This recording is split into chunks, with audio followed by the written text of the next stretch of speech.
Thank you for coming to another episode of You, Me, and a Cup of Tea. I've got a dope guest today, Sockx from Sockx Vision Productions. She's a creative director, producer, and so much more. So thank you for coming. Of course. Yes, I'm super excited to have her. Before we get started, your tea today is brought to you by Herbal Health 360. We're drinking their Vitality. And yeah, we're gonna get started with this. What's up? How you feeling? I'm good. I'm excited to be here. I'm excited to have you. Like, it's gonna be dope. This is the first interview of the year for you. Yes. Yeah. Yes. So how you feeling? Nervous. I haven't done interviews in a long time. Yeah. It's because I'm so used to being behind the camera, behind the scenes, not having to dress up, hoodies, boots, the work. Low key. Really low key. Yeah. Like, but this year is about branding, better, building my team. So it was important for me to start stepping out back in front of the camera, which is crazy because I started in front of the camera as a model like 6 years ago. No. Yep. I had no idea. 6 years ago, and then I was like, makeup, heels. Yeah, I'm not into all this. that, and that's not you. That's not me. I ain't into that. But we got you in the heels today. Okay, today is a little bit different. I had to step a little bit. Yeah, she's stepping for real. She's stepping for real. But yeah, so like now, coming back out, but as myself. Like I'm not having to put on a mask. So from in front of the camera as a model to behind the camera with Sockx Vision Production, like tell us what you do, like with your company, like. So really, it just started off as just knowing that I had the resources. Yeah. Like I played basketball, so all basketball players turned into rappers. So we were already cool. And then, of course, I modeled. So then I had the girls for the videos. Right. And then I had the photographers because, as you can see, that's kind of like where I ended up, like, behind the scenes. So I just put it all together. And I was like, all right, cool, let's do it. And then it kind of grew when I started learning about production, period. Like, I just was like, okay, I got a creative mind. I want to see it come out into, fruition and everything. And then when I started seeing I really can get paid off of my mind, like support my family off of my mind, like being able to take somebody else's dreams and put it into reality, like be able to jump into somebody else's world with their words. Because some of the artists that I, work with, I don't know what, I've never experienced anything that they said, but being able to transform into what their world they're looking for, what they need you to produce for them. Exactly. Yeah. And then that's what kind of like broadened everything, because then everybody needs content. Especially 2020 kind of showed me everybody needs content. So TikTok, my first artist got signed off of TikTok. So that's what made me kind of tap more into that world. But other than that, it was just more so everybody needs content. And then when I learned what production was, it was like production goes way past just content. You got sound. Just a shoot. Yeah, you got sound. You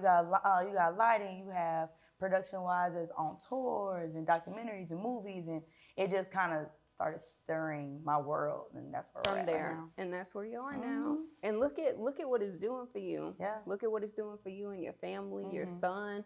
So how long have you been on this journey? How long has it been since you transitioned from in front of the camera to behind the camera? So I transitioned like 6 years ago. Okay. 5 years doing production though. Yeah. I literally got fired on a Thursday, did my first creative direction on Saturday. So like and that it's been was up like, from there. Yeah, and then like it was hard. It was a hard battle because I didn't know you can, like where I'm from, they're still trying to figure out what a creative director is. Yeah. You know what I'm saying? So you're from Orlando. I'm from Orlando. Right. So like they're still trying to figure out how are you able to do what you do and never touch a camera? And it's like I played sports all my life, so I'm a team person. Like if you're professional and rebounding the ball, why would I want to try to rebound the ball? That don't make no sense. Right. Or if you're a professional and shooting the ball, why would I try to come in your space and shoot the ball? Right. You know your lane. I know my lane. Yeah. You know what I'm saying? And my lane is a point guard at this point. So it's just more so like understanding that and taking that into the real world. And so, knowing that, just knowing that part, it makes more sense for me. And so, And you know how to put a good team together. Like you really do. Like everyone in your team is so genuine. Like, so it's just crazy to see what you've been able to do. And moving here to Atlanta, like what was the move like for you when you came here? What was the hardest thing that you experienced coming out here? Being away from my son. Yeah. So, my parents, they didn't really know what I was doing. They just started seeing like maturity growth in my conversation, the actions, my attitude, all that stuff. And so they were like, well, whatever you want to do, like, we'll support you. So I had to leave my son back home for like a year in order for me to come up here, get established, because I'm really big on his stability. Like, it wouldn't have been fair to him for me to have to bounce all around trying to figure out with him and then still want him to succeed in his education, succeed in sports, succeed in growing as a 6-year-old kid. You know what I'm saying? And so that was like, I think the toughest battle, because everything else was easy. Like, by myself, I could do that. But like with him, I'm really particular. Like, I just don't play none of that. Yeah. No, I mean, it matters. And you don't want to create, you know, a traumatic experience for him or, you know, just a sense of absence, you know. So, and, you know, you did it while he was young. Yeah. You know, so. But he's mature. Yeah, like, he is. He's 6. Talking to him is crazy. It's crazy. He really 16. Like, he understands a lot. And so that's why, like, I bring him around a lot. And that's why it's funny when, you know, I guess some people aren't used to seeing that single mom working phase of an entrepreneur. So they always try to cripple or try to like throw it in there like, oh, and you're a mom. But I'm like, I was a mom before I started doing this. So like, that's second nature. That and ain't I feel nothing, like as a mom, that makes you even stronger. Yeah, like that ain't like, okay, cool. Which I can, hey, come on, King, pack up. Let's go. Bring your stuff. Yeah. You got your snacks. All right, let's go. Like, and he's ready. He's like I said, he's been there since the beginning. So it wasn't like I've been doing this. I had a kid and I had an altar. It was like I already was an established mom. Like, had him on the hip, and he was there for my first shoot. Like, that's why I can't wait to put out my documentary. I have the exact video of him screaming a whole 2 hours. Of my first one, and now it's like you don't even know he's there. Just screaming, because he don't know what's going on. Right. All he knows is like, man, my mom walking around everywhere. I think he was like, he's 6. He about to be 7. He was like 1.5, screaming. Now, I don't even know he's there. I call him my road manager. Yeah. Mommy, did you get both your phones and your Apple Watch? Do you have your glasses so you can see? Okay, we can go now. Okay, let's go. Yeah, like, he keeps you on track. And that's what you live for. Like, as a mom, like, having that, like, just being a new mom myself, like, our son is, like, so empowering. Like, you know, I feel like I can do anything. When he looks at me, I feel like I have to give him the world because he deserves that. Right. And that's what made you get to this point. Yeah. Like, I feel like, you know, if you weren't a mom, who knows where you would have been. You know, the hustle wouldn't have been as strong. It wouldn't have been there at all. I would have got lost in the sauce. And like, you know, and that even just kind of, even moving to Atlanta, you know, I live 30 minutes outside the city. Yeah. Because of stableness, like schools and stuff like that. Like, me being in the city, I don't think I would have been, it wouldn't have been where it's at. I wouldn't have been as focused. Let's just say that. Absolutely. Yeah. But everything worked out. Everything fell in place. Why did you decide to go down the path? Like, when you were younger, did you feel like you were always a creative soul, or were you doing something else and decided production was it? So, like, what geared you towards entertainment? Okay, so I was literally just talking to my cousin about this. It's really in my blood. Yeah. To just talk and empower people. Yeah. Everybody, like, from hosting to, you know, I got preachers in my family, I got artists in my family, I got leaders in the military, sports, everything. So I've always like been around leaders and like the energy and voice and stuff like that. So in school, I always was just labeled as talking too much or too loud or bossy. And I guess like more so God was just guiding me into my path and my purpose now. Because now when I look back at it, in 10th grade, I got kicked out for like leading like some, we're not gonna even talk about what it was, but I was just, you know, I was just on some other stuff. Yeah. And, you know, like now I don't call myself even like a boss. Like I hate when people like, oh yeah, you the boss. No. I'm with like, you know, I'm even with my people, you know what I'm saying? Like I consider myself as a leader more than anything. So I don't think it was a real deal mental state of me knowing I was going to do entertainment. Because I really feel like I should be overseas playing basketball right now. Okay. That's another story So for you another still day. got it. You know, just a little, A little one too. But more so like just the leader skills, like the leadership skills on all levels, and just being passionate. Like, I think I say this all the time. If I could pay my bills without worrying about the pay for what I do now, I would still do what I do now. Yeah. Like, I love what I do. So it wasn't necessarily a mindset of, oh, I'm gonna be in entertainment. It was just more so the passion, The way of life. Yeah, the way of life that I Yeah. had transitioned to. So that's just kind of like how it ended up. And here you are. Yep. Sockx Vision Productions. Yep. I love it. I love it. Do you feel like, as a woman in this industry, do you feel like people take you seriously? I just was about to make a post like this every day. It's crazy. So, to an extent. Okay. When they see I'm about my business, they're like, okay, cool. But I still get tried because they feel as if I don't know my worth. And so that's why I always press my team to do what they do by themselves and get the knowledge that they get and bring it back to the table. Because when I show up, I don't show up with one or two people. I show up with my whole team. Yeah. It's a force. So now they're like, man, that's crazy. Like, she leading all of that. Like, yeah. and they represent. It's Yeah. like, it's a different feeling. And like, being a woman, I always thought that I had to be so hard. You know what I'm saying? Because I had to prove myself to men. Like, oh, I could do the same thing you do. Right. You know, and even playing basketball, I would come to the court. I'd be the only girl. But my boyfriend was a top 10 prospect. My brother, like, he was going to the NBA, so they just respected me off of their, kind of like nepotism. They respected me off of their face, not because of I was really it type. So now kind of going into the workforce and stuff like that, it's kind of like the same thing. Like, I'll be on set, and there'll be a man come on, and he'll walk right past me and go to every man on set and be like, so who the boss? What's going on? What's this? What's that? And they're like,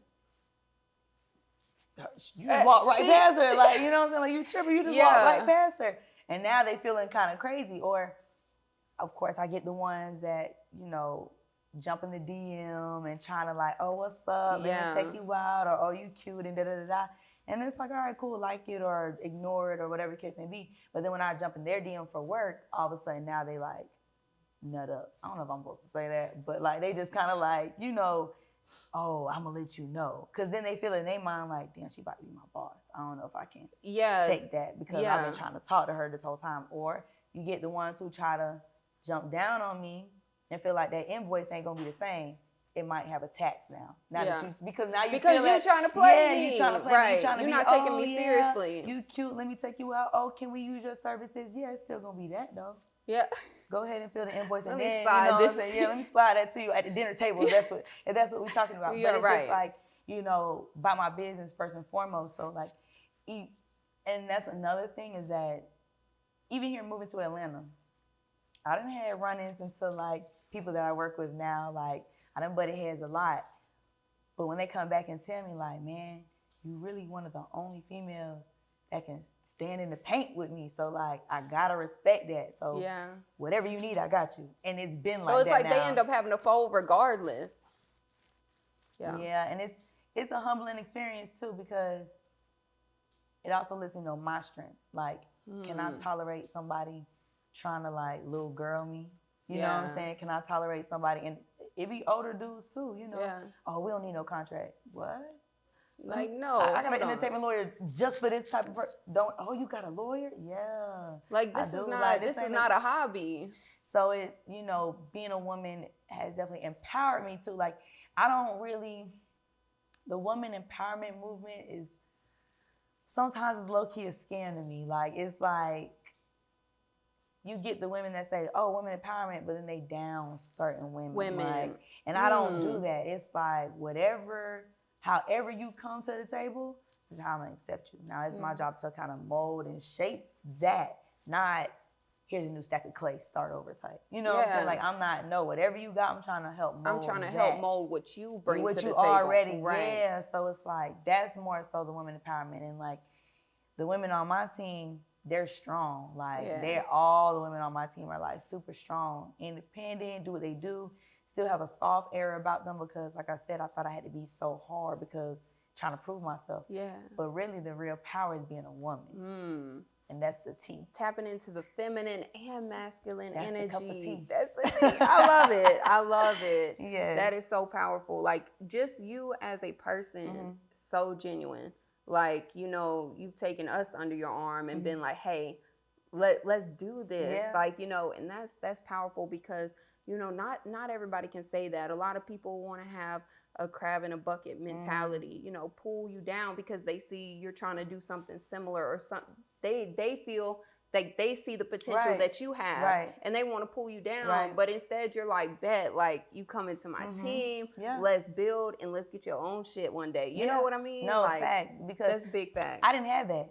Like I said, I started around the time that they didn't even know what treatments were. So I'm coming in the game doing treatments and they're like, well, what's this piece of paper? It's my brain on a paper that's going to allow you to do what you need to do. And of course, directors from where I'm from, they didn't like that because they like, well, I charge what you charge, but all you doing is presenting a PDF. And you still got to pay more because you need a team, but I charge what you charge and I come with it all. And I'm like, but that's not, have you ever seen a commercial for a Bentley? You ain't never seen no commercial for a Bentley. You seen a commercial for a Toyota. You seen one for Nissan. That's an everyday type of, you know what I'm saying? You can't always ride in the Bentley. You're never going to see a commercial for a Rolls Royce. Unless it's in a music video that I'm creating, you know what I'm saying, type. So it's just like, it's just one of those things where it's like I was being very particular and just knowing who to work with too, because they'll take advantage of the fact that you're by yourself. So like, I want to make sure that everybody on my team knows you're not by yourself. Like, I make sure everybody got their own LLC. Like, I really treat my team as if I'm building the artists that I work with too. All development, like from the ground up, because I would hate for you to get to that next level like how I've been and not have your shit together. Like, just not be able to have... Not have your LLC, not have business accounts, business accounts, you know, knowing how to do the address, getting grants, funding, like... And I'm really big on my Black people knowing how this system works. Like, I had this marketing, she was a marketing major, and she was just like, man, I want to work for you, but this corporate job, you know, wanted me to work for them. Learn everything they teaching you. Because at the end of the day, if you're by yourself, they're not going to teach you that. They don't want you in their world. So learn what they learn and then bring it back to our world. That's what makes you more of an asset. That's what makes you, you know, better and more, you know how they think. You know what I'm saying? So it's easier. And so I just want to make sure that, like, you know, everybody around me has the same, knowledgeable, same playing field. Like, you know, that's just what that is. I love that. I'm so, like, appreciative, like, just of your spirit in general. Like, there needs to be more Sockx. Like, literally. But, you're just an amazing person. Thank you. What do you feel like, what's been your biggest production thus far? Like, as far as artists or money-wise, what's been the largest thing that you produced that you could say, like, you are so proud of yourself about? Tee Grizzly Robbery 3. So I get a phone call from one of my business partners. He's really like my brother. Like, he started with me from the beginning. When I was doing podcasts, I didn't even know what this setup was or nothing like that. I ain't know nothing. He just was like, sis, I got a camera, let's roll. All right, let's go. Let's do it. You know what I'm saying? And so he was really with me from like the jump. And he's been Rod Wave's cameraman for like the longest. So of course, you know, people reach out to him. But he does camera work, right? Like, he really is really crafted at camera work and editing. I do production, I don't touch none of that stuff. You know what I'm saying? So Tee Grizzly calls him and is like, hey, I got, you know, I want Robbery 3. If anybody knows Tee Grizzly, he has these trilogies or, like, you know, these storytellings, and it always follows up. So Robbery 1 and 2, they were like on the move, you know, shout out to Ben Mark. Like, he did the first one, the second one rather. So I guess it was taking too long for a production that kind of happened. Tee Grizzly reached out to him. My brother calls me and was like, yo, Tee Grizzly reached out. We trying to work with him, but I don't know what to do. And I'm like, all right. He goes, but he want to shoot it in Atlanta. I had just moved here and I had just met like a couple of people, a couple of moving pieces. So he was like, you know, can you produce for me? So it was my first time really producing, not directing. So it was an experience because this was my first time working with a big budget. Yeah. I thought I had to hit every number exactly what it was. Hitting every number exactly what it was, exactly what it is not realistic. It's not realistic. It is not realistic. Right. Like, you have to estimate, you have to overestimate because you never know what's gonna happen. You know, so that was an experience. That was a test to my character in the production world. That was a test to, you know, do I know my own worth? Because there were people that were trying me on set, giving me false numbers. There are people that were telling me, you know, pretty much I wasn't accurate in doing the job that I was doing. But when we had, you know, a team meeting and I was the only person able to answer all the questions, it was like, yeah, like oh, snap, shit, like okay, we can't play with her, right? Yeah. And so it was, and I really appreciate, shout out to Yon, Shabbat 4, because like I appreciate them allowing me to put my presence on their production because they're their own production team. Yeah. And so when I come on theirs, they call me front office. Like I run everything. They know that it's like, man, I don't know that question to ask Sockx. You know what I'm saying? But that was my biggest one. And it taught me a lot about myself. Like it allowed me to know push and pulls and what I can do, what I can't do. You know, how to talk to people. Because I'm a hothead, I ain't gonna lie. Like I kind of get off sometimes. But it allowed me to learn how to talk to people. I don't know if you ever heard the saying, never hit a lion when your fist is in his mouth. You're gonna bite it off.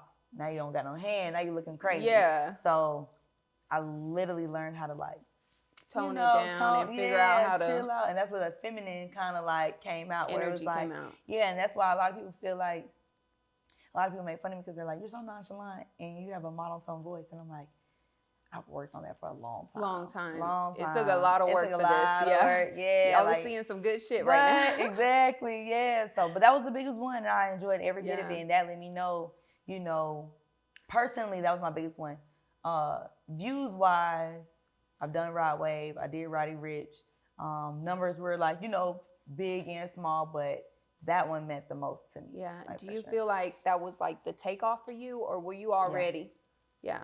That let me, that solidified I could do this. Yeah.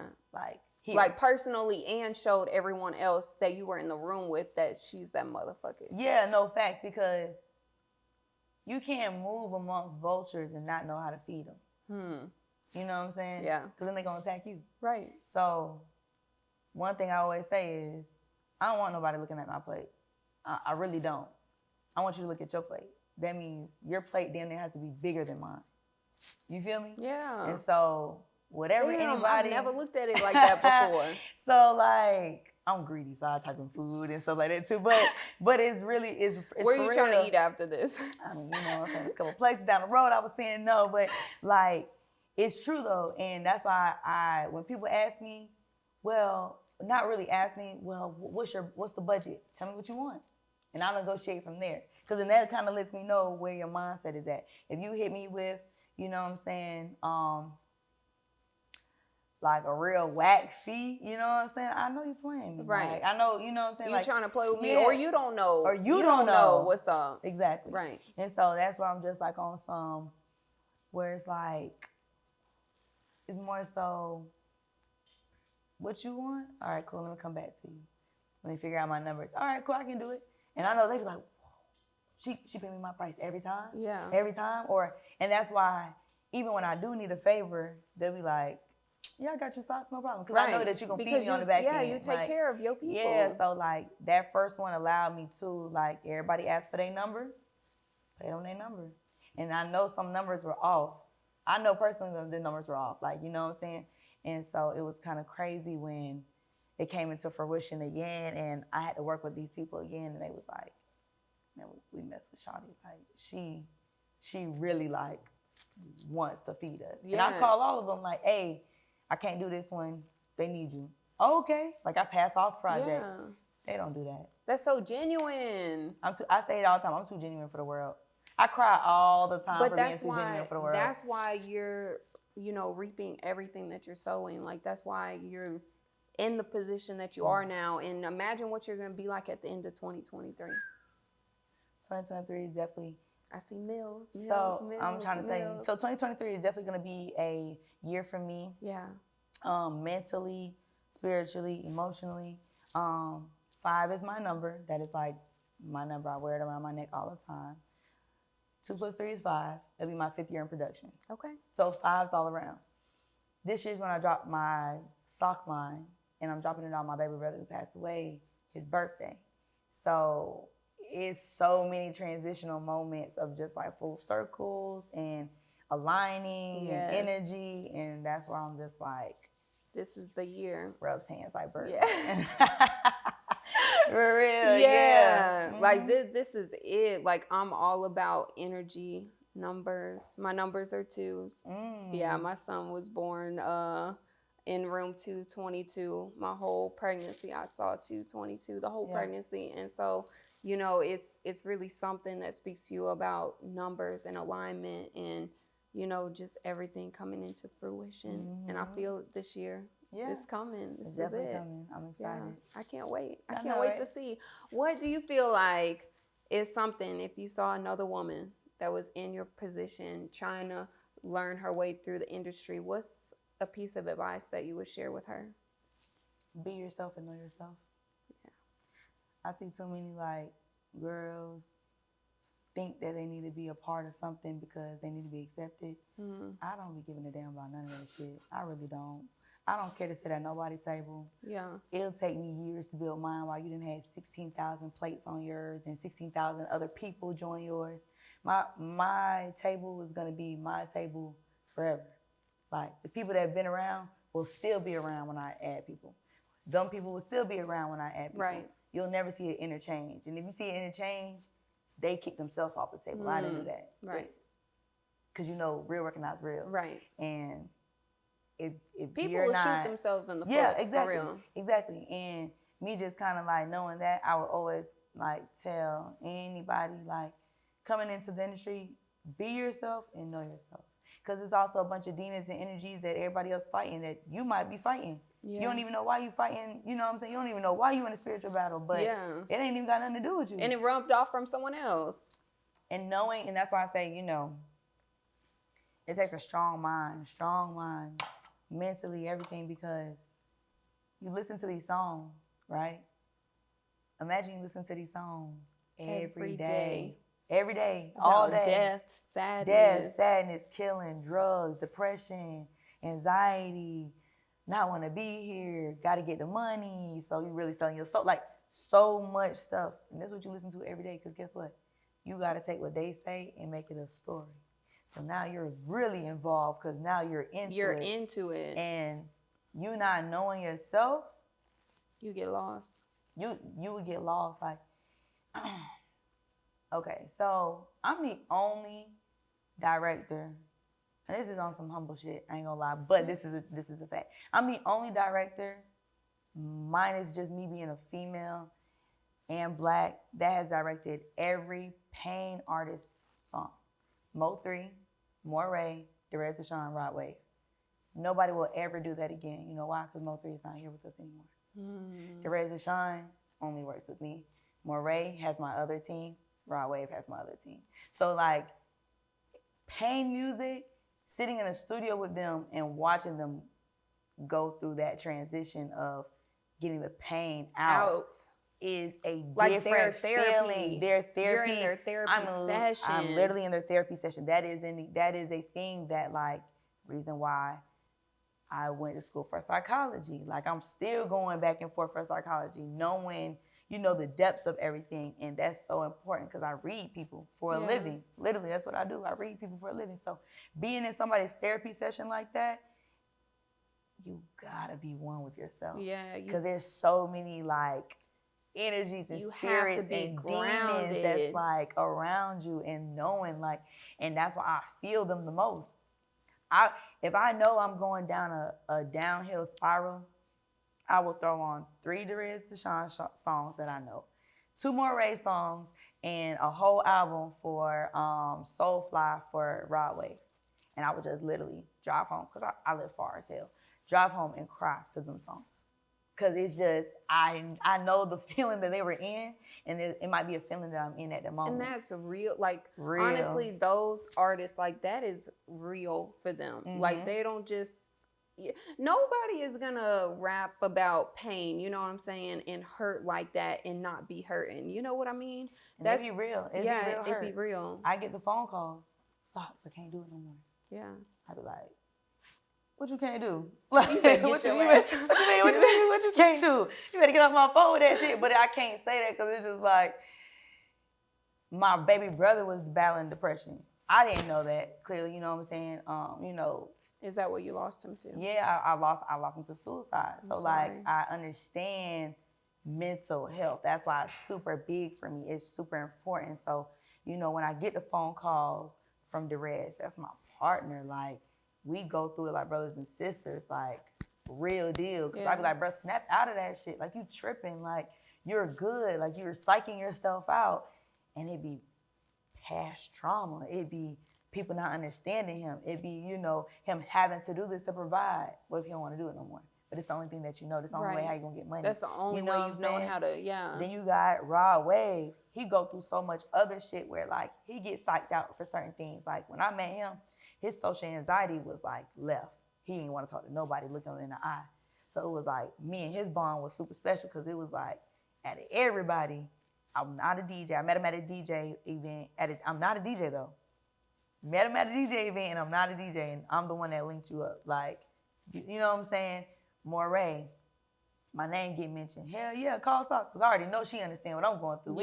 We in his listening to his album and I'm just like, oh, this is one of them ones. Like, I know I'm gonna get a phone call. Like, whoa. And it's, like I said, it's so much therapy and to date one of them, that's why I feel for all they girls. All they girls, I feel for them. And I know that they be like, dang, they really trust Sockx, because I'm like, I'm really one of the guys. Like, you know what I'm saying? I get it. And it just, so like, you bring a level of peace for them. Yeah. It's something different, calming. Yeah, it'd be a lot. It'd definitely be a lot. But it's rewarding. Yeah. It definitely is. You know, I'm really big on God placing people in your life for seasons, for reasons, for accuracy. You know what I'm saying? Knowing, understanding like exactly where you need to be going and stuff like that. So it's just like, yeah, like it's definitely been a journey. So that's why kind of circling back to what you were just, you know, asking, like, what would you tell? You just really got to be grounded. You got to know yourself. Be grounded and know yourself. You got to know. I love that. You're so awesome. Thank you. Very powerful woman. Thank you so much for coming on the show. Like, I've enjoyed this so much. Yes, yo, this tea fire. Look, I'm sorry. I was like a little. Yes, you see, I told you I'm long-winded. You know what I'm saying? But after this, I'm finna gulp this. You don't even understand. Like, thank you. I'm so glad you enjoyed it. Yes, and I enjoyed the whole combo, the energy, everything's right. Cheers to 2023. Facts. To a great year. Yes, cheers to teamwork. You. Yes. Like I said, you're really the only person that got me out. I told everybody I ain't doing no interviews till March. They pissed right now. And here we are. What is today? January 7th. Here we are. Early.